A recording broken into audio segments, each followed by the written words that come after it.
ప్రభుత్వం పనితీరు ఎక్కడ చూసినా అవినీతి రాజ్యం వెళ్తుందని బీఆర్ఎస్ పార్టీ మాజీ ఎమ్మెల్యే జైపాల్ యాదవ్ మండిపడ్డారు. నాగర్ కర్నూలు జిల్లా కల్వకుర్తి పట్టణంలోని ఆయన నివాసంలో విలేకరుల సమావేశంలో ఆయన మాట్లాడుతూ రేవంత్ రెడ్డి పాలనలో అవినీతి జరుగుతుంటే నోరు కళ్ళు మూసుకొని చూస్తున్నారని, కాంగ్రెస్ పార్టీ అధిష్టానంలో ఇంత జరుగుతున్నా నిమ్మకు నీరు ఎత్తేటట్టు వ్యవహరిస్తుందని మండిపడ్డారు.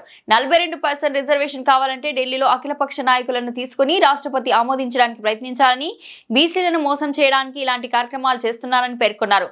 గవర్నర్ ఆమోదం లేని జీవో ఆమోదం కాదన్న విషయం కాంగ్రెస్ నాయకులకు అర్థం కాకపోవడం విడ్డూరంగా ఉందన్నారు. 6 గ్యారెంటీలు బోగస్ పథకాల వల్ల భవిష్యత్తులో కాంగ్రెస్ కు పుట్టగతులు ఉండవని విచ్చలవిడిగా దోచుకుంటున్నారన్నారు.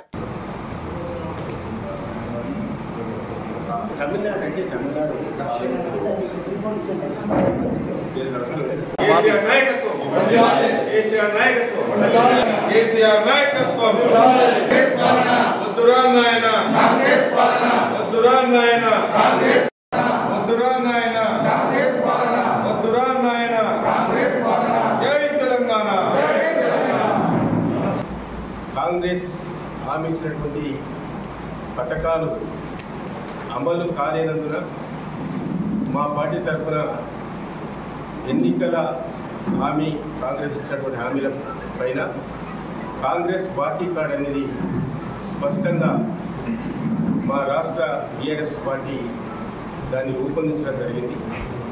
దాన్ని ఇంటింటికి పంపిణీ చేయాలనే ఉద్దేశంతో ఎలక్షన్లో ఇచ్చినటువంటి గ్యారెంటీ మహిళలకు 2500 రూపాయలు ప్రతి నెల పెన్షన్ ఇస్తామని చెప్పి,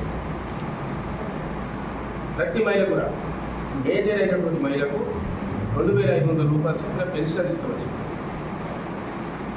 అత్తకు పెన్షన్ వస్తుంది, కోడలు కూడా ఇస్తామని చెప్పి, ప్రతి ఆడపడుచుకి ఇస్తామని చెప్పి, ఇట్లా 22 నెలల నుంచి ఈ తెలంగాణ రాష్ట్రంలో ఒక్కొక్క మహిళకు 55,000 రూపాయలు బాధపడ్డారు కాంగ్రెస్ ప్రభుత్వం.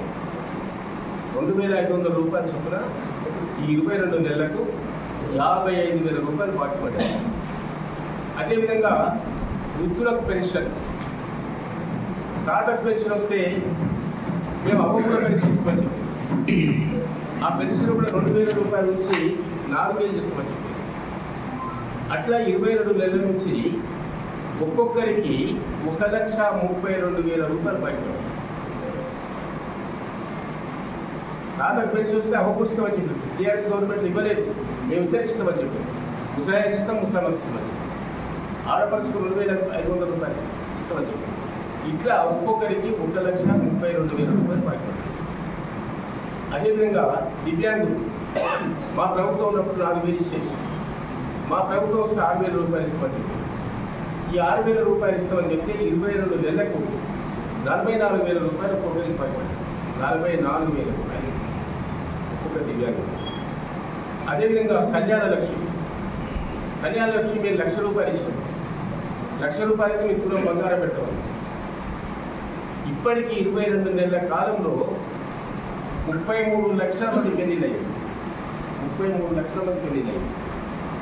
ఈ 33 లక్షల మందికి ఒక్కొక్క ఆడబిడ్డకు తులం బంగారం అంటే 33 లక్షల తులాలు బాధపడ్డాయి. ఈ తెలంగాణ రాష్ట్రం 33 లక్షల బంగారం బాధపడ్డారు. విద్యార్థినులకు అంటే గర్ల్స్కు స్కూటీలు ఇస్తామని చెప్పి, ఇంటర్మీడియట్ విద్యార్థులకు స్కూటీ, ఆడపిల్లలకు స్కూటీ, రక్షణ కొరకు స్కూల్ కూడా స్కూటీలు కూడా ఒక్కటి కూడా ఇవ్వలేదు, అది కూడా బాధపడ్డారు. ఫీజు రియంబర్స్మెంట్ మెడికల్ కాలేజ్ కానీ, ఇంజనీరింగ్ కాలేజ్ కానీ, డిగ్రీ కాలేజ్ కానీ, పీజీ కాలేజ్ కానీ, యూనివర్సిటీ కానీ ఆ విద్యార్థులకు ఫీజు రియంబర్స్మెంట్ ఇస్తాం.